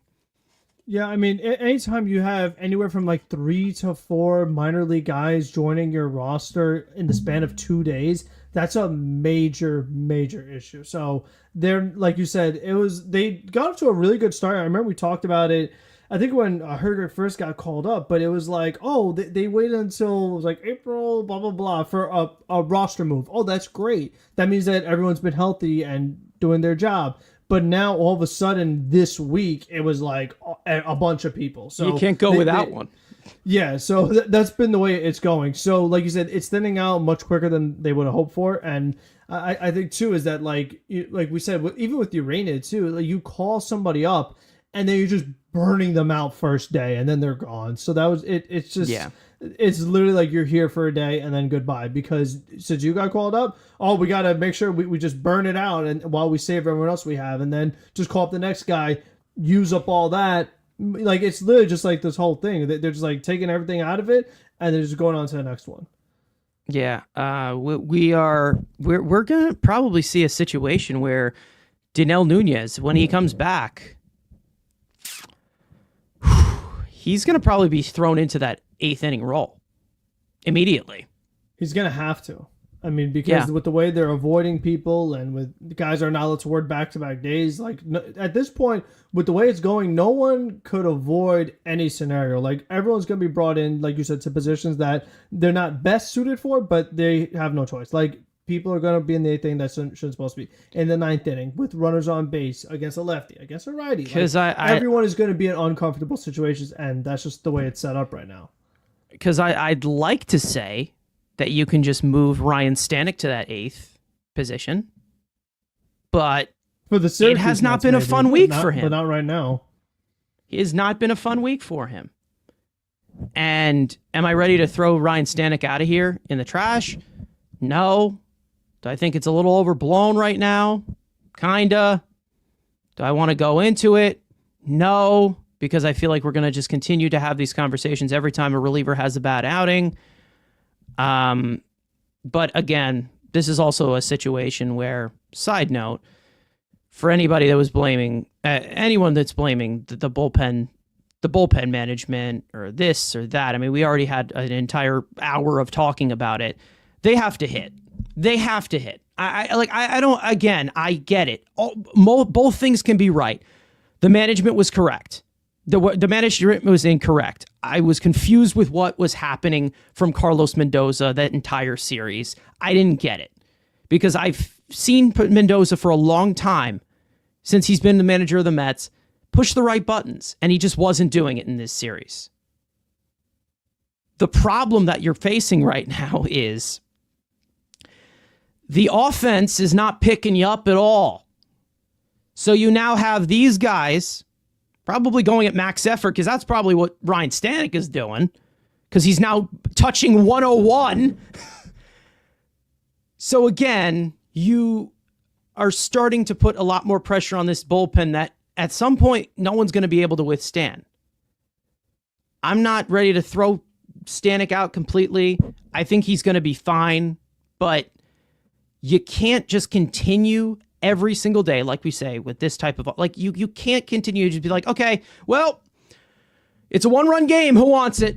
You can't keep doing that. Like, you just can't keep doing that, because I'm sorry. Like, yes, you can blame Mendoza all you want from this series. You can blame you can't win by scoring 1 run in 8 innings. You can't do it. It's not possible. Maybe if you were on the Seattle Mariners at their very best last year, sure. Yes, the Mets pitching's been great, but it ain't going to be perfect. And it can't just be allowing 0 to 1 runs every single day. It's not going to happen. It's not possible. If it was possible, then I'd be like, okay, it's okay. I don't care what you do offensively. You got to show up offensively. And that's another reason as to putting so much pressure on this bullpen and overworking them to this, as to where they're putting these tasks where they're not capable of. Now, even though there was a task that should have been going to Edwin Diaz, and I'm hearing this argument once again, what we saw, that he's not good in non-save situations. I don't care. I don't care.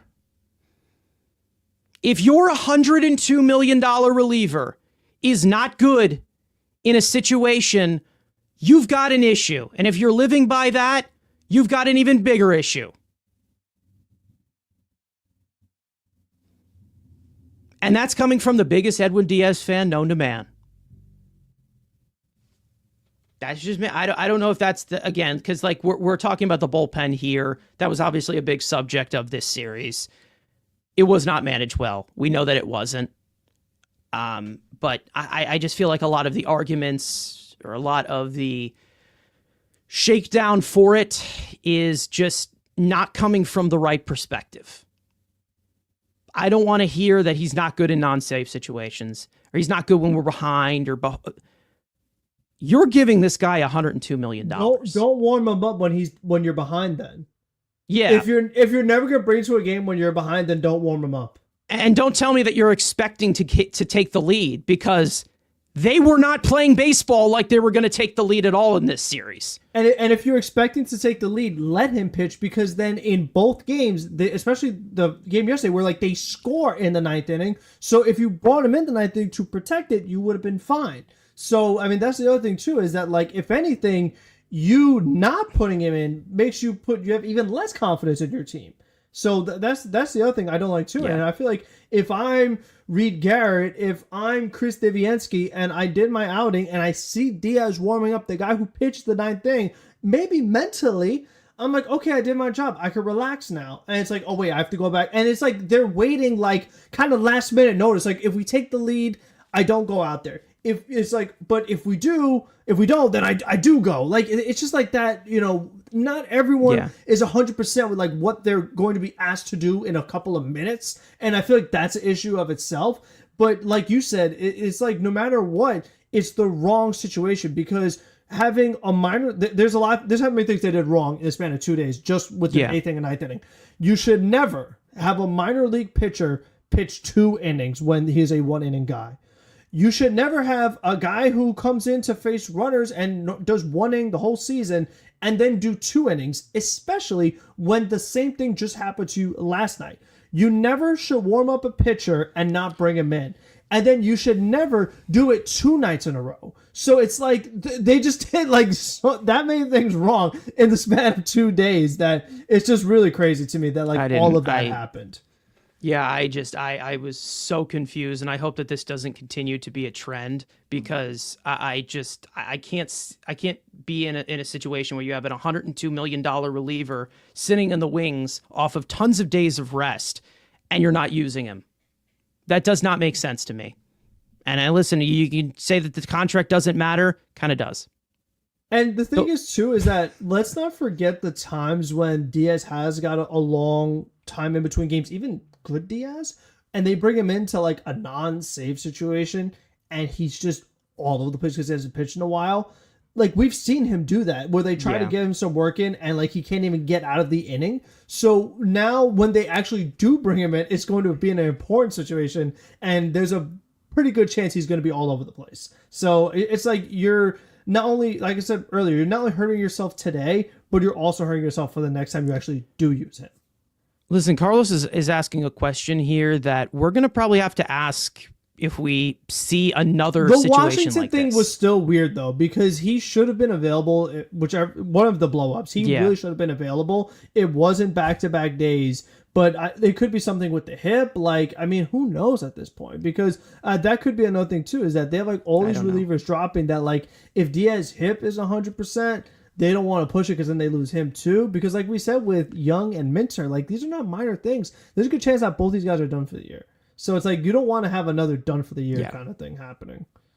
Yeah, and if you're trying to hide an injury and try to stretching him through it, which I don't think that they're doing, because him warming up kind of shows us that like he's gonna be ready in some way. It's all about the manager putting him in the game. But I mean, it goes to show, it's like if you have an injured guy on your active roster, you're hurting the team even more.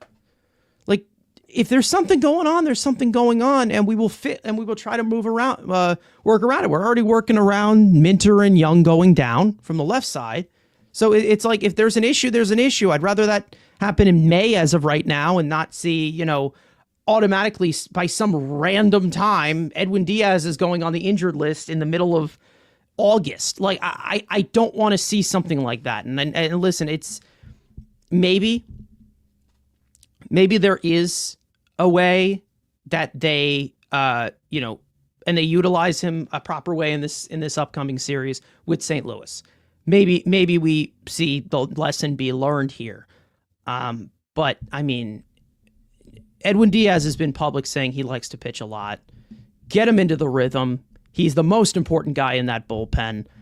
I don't want to hear that he is not good in this situation, so it's okay. Well, if he isn't, then we are going to have a bigger problem than that. But a bigger problem than him just not going out there because of how this bullpen is built. I'm sorry, you have a $102 million reliever. He should be ready to go. The only way that I would say don't use him is if you used him on back-to-back days. If you want to give him that third day off, fine. But I think that's just unacceptable to not feature Diaz coming out of the pen, especially when in these last two games, they've all been very close games. And they've all been decided by, whether it was mistakes or not getting this type of execution or not finishing off batters. Edwin Diaz is your best bet for that, too. I don't care what the hell his ERA says right now. He's got to do something. He's got to contribute. He's got to be out there. You got to use him. Anyways. Speaking of performances, let's wrap this up the best way we can with everybody's favorite segment, Studs and Duds. One player in this series that was good, we want to give some flowers to. One guy that was not, and we're going to hold him accountable. Frank, I will go to you, your stud for these 3 games against Arizona. Yeah, originally, if the podcast was yesterday, I was gonna have it be Tyrone Taylor because he hit the home run off Justin Martinez. He was like having multiple hits and multiple games. Then today he went back to his usual self. So I'll give it to Brandon Waddell. We talked about like expectations. He so just lights out. He came in, and I don't even think they expect him to pitch as many innings as they got out of him, which is still like even more excuse of like you probably got more than you planned for, projected for, yet you were still trying to be cute by not bringing in Diaz. And it's like you saved him the day before because the offense scored a lot of runs. So it's just like, so you had these other guys that were working, a bunch of innings so that you could once again save the bullpen. It's like, how many times do you want to do that? Like you have Herger go the 2 innings, the game 1. So, and you have Budo go 2 innings game 1. So you could save your guys to be available, but you still didn't use them. So it's like, it just didn't even matter. Like why are you saving them if you're not going to use them for what you save them for, if in a certain sense, like it's just very strange. Yeah. Waddell had a really good outing, and we'll probably see him again, especially with the moving parts in this bullpen recently, and we'll see what he can do, and we'll see what he can continue to do. I am actually going to give it to Tyrone Taylor because he put on a show for these first 2 games, but again, the defensive impact in center field, it's there, and I know that everybody wants to, remove him because of his bat. I don't expect him to do anything with his bat, so when he does, it's just an added bonus. This is a winning player right here. I'm telling you, Tyrone Taylor is a winning player. Whether you look at his numbers or whatever, he does things that fill in the margins, and I know that there's been a lot of this team not playing the right way, and he seems to do it in the margins, silently. I think he's a very solid role player. I just don't expect him to do much. So that's the thing where I'm like, oh, he struck out 4 times? Yeah, that's kind of what I expect because he's not a good hitter.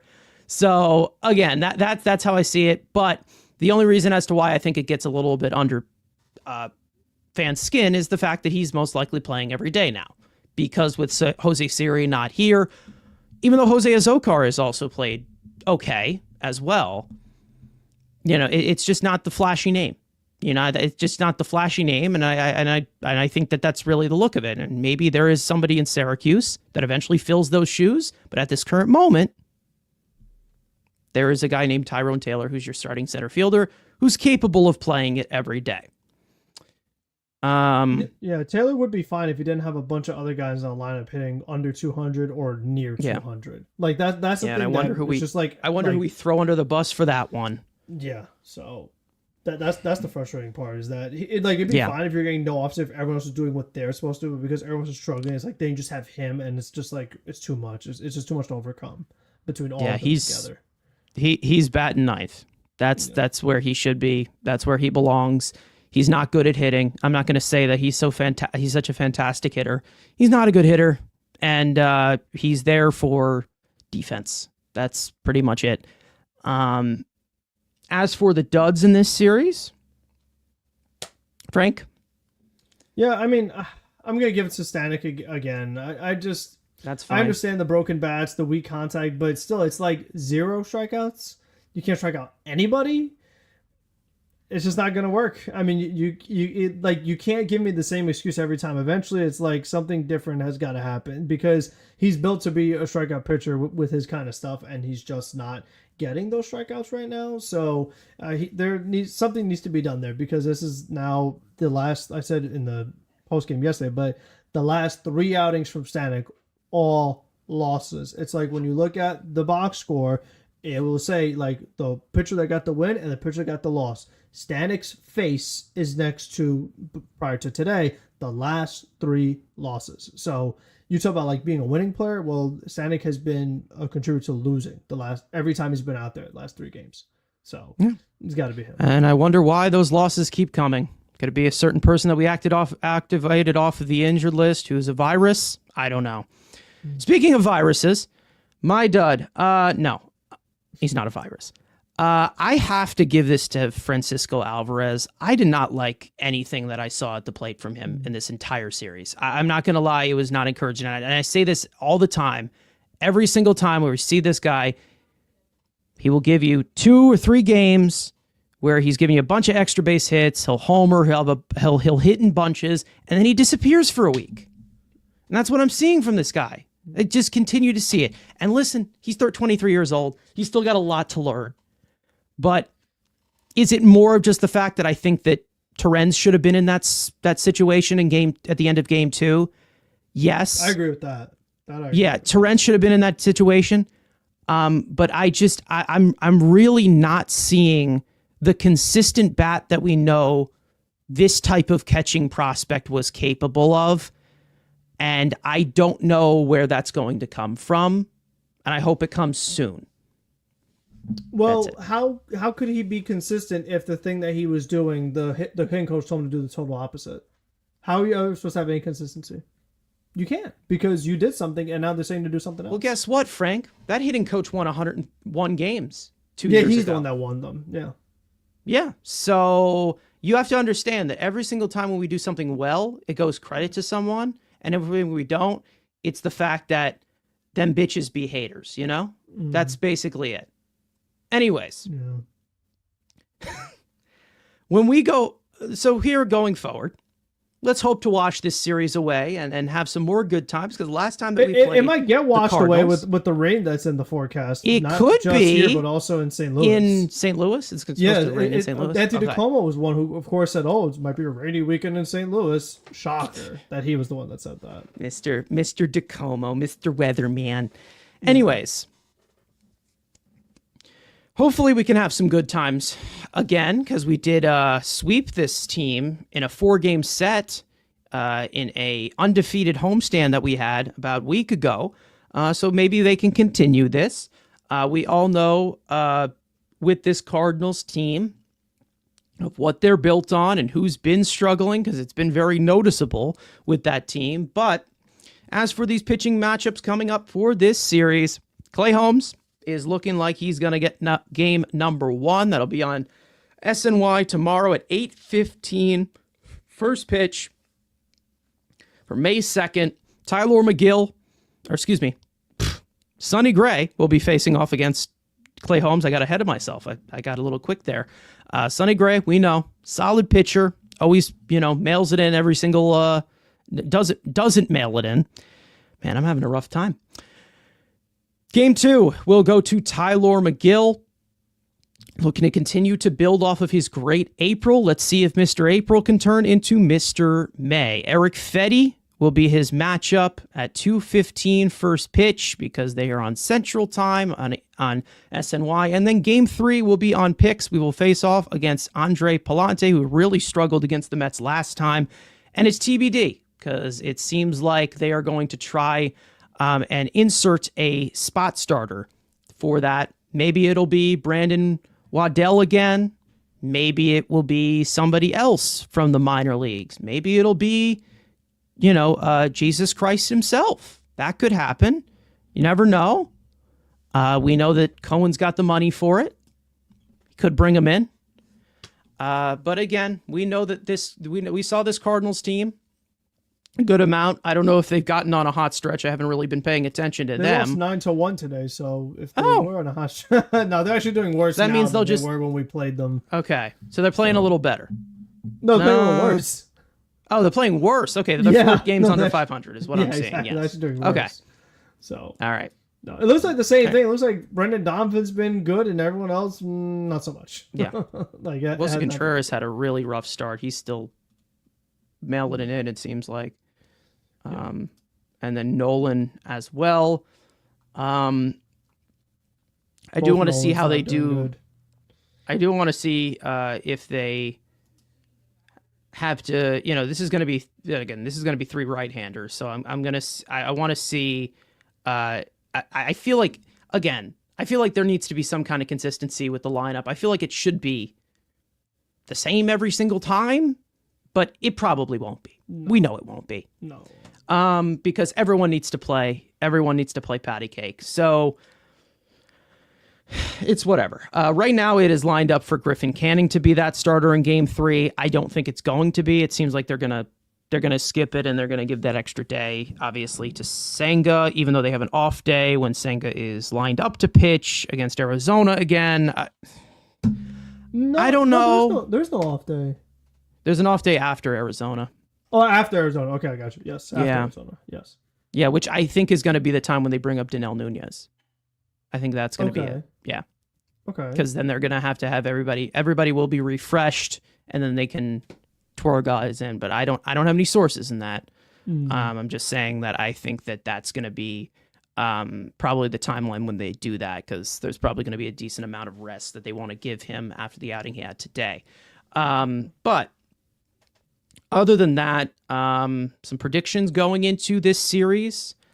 This is a Cardinals team that has been underperforming. We know that they have been. I feel like these 3 matchups, the Mets should do well offensively. Will they? Probably not, because they just managed to piss us off. I'm going to go with 2 out of 3 here with the safety pick here. But I know that they could sweep this series and win all 7 games that they are playing against the Cardinals to begin the year. But Frank, what are you going with this one? Yeah, I'm going 2 out of 3 too. It's really hard to predict anytime you have a spot starter out there. But the bigger piece for me is the fact that they're on the road, and this team has not been nearly as good on the road as they have at home.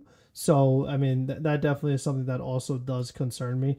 So I can't see them winning all 3. I mean, like I said, they could, but that's not what I would predict.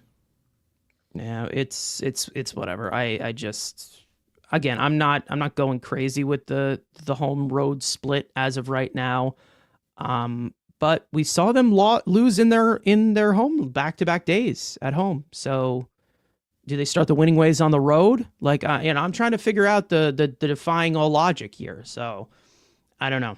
At some point, they're going to have to find some kind of a consistency here with this offense.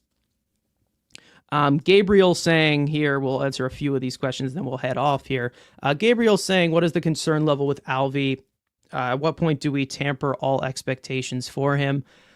I mean, I've already expressed my concerns with the bat. I don't really, I'm not, I just feel like there's a lot left that he's not tapping into offensively that I feel like we can see on a regular basis. Because this is, again, Francisco Alvarez was brought up as a prospect, as we knew, as a catcher that can hit in the middle of the lineup.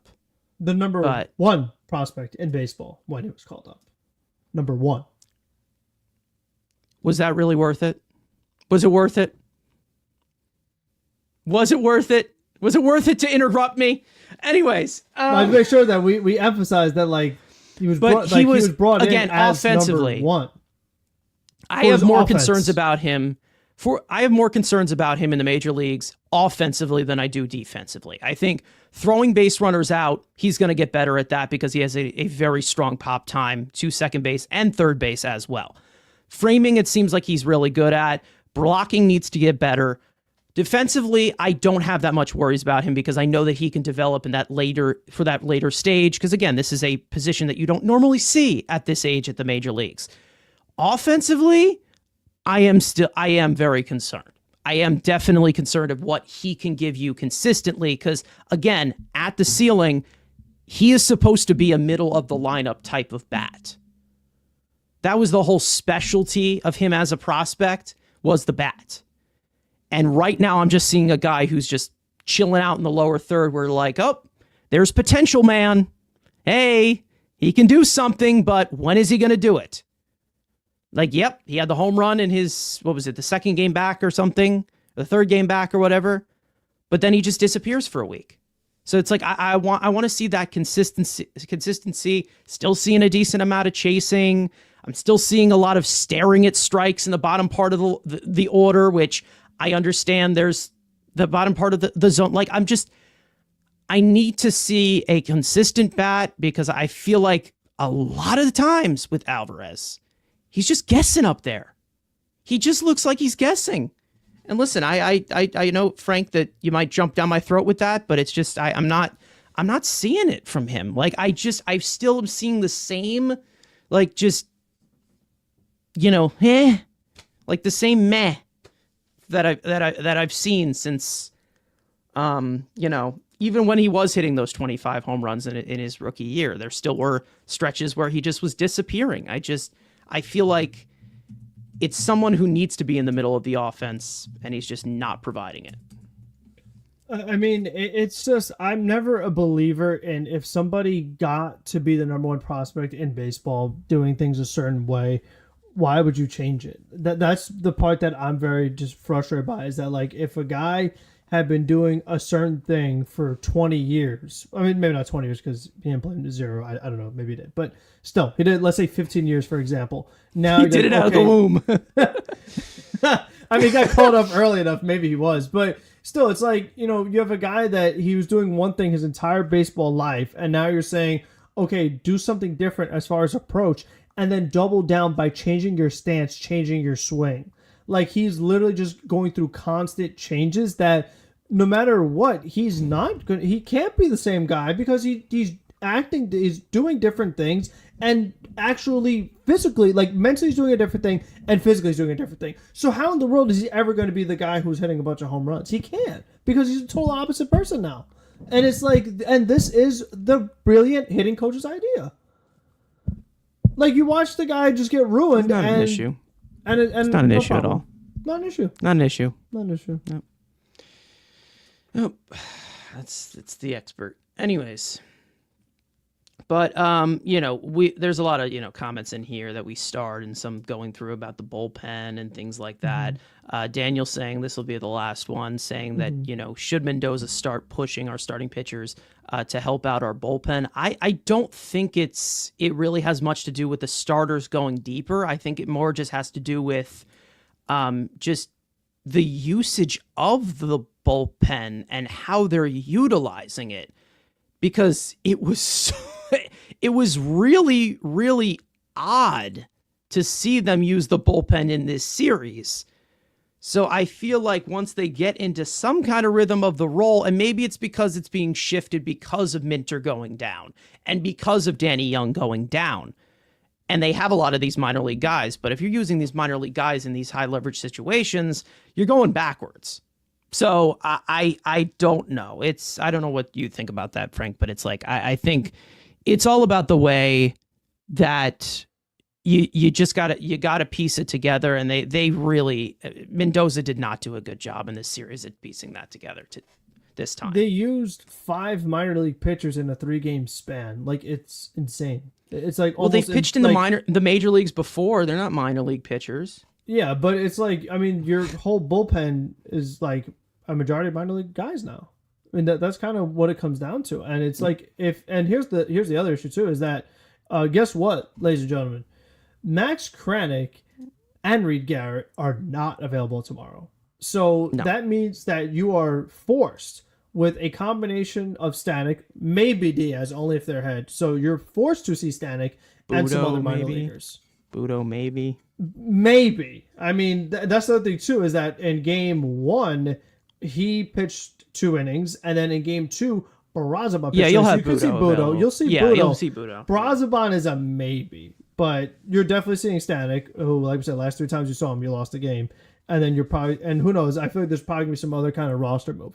But to me, like, this would have been a bigger meltdown if it actually happened. But to bring in Ty Adcock to get 1 out was just silly because he struggled so much to do it. And I feel like people need to remember that the last time Ty Adcock took the mound as a member of the Major League Mets was that disgusting, sickening, throw-up worthy performance against the Pittsburgh Pirates when the Mets lost 14-2, and this guy gave up 6 runs in the span of 2 innings.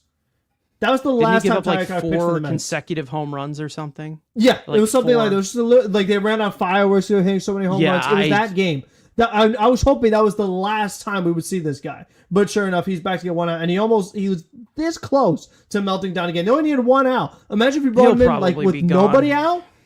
I mean, it would have just been another disaster. So, like, why does he have any minor league options left? This?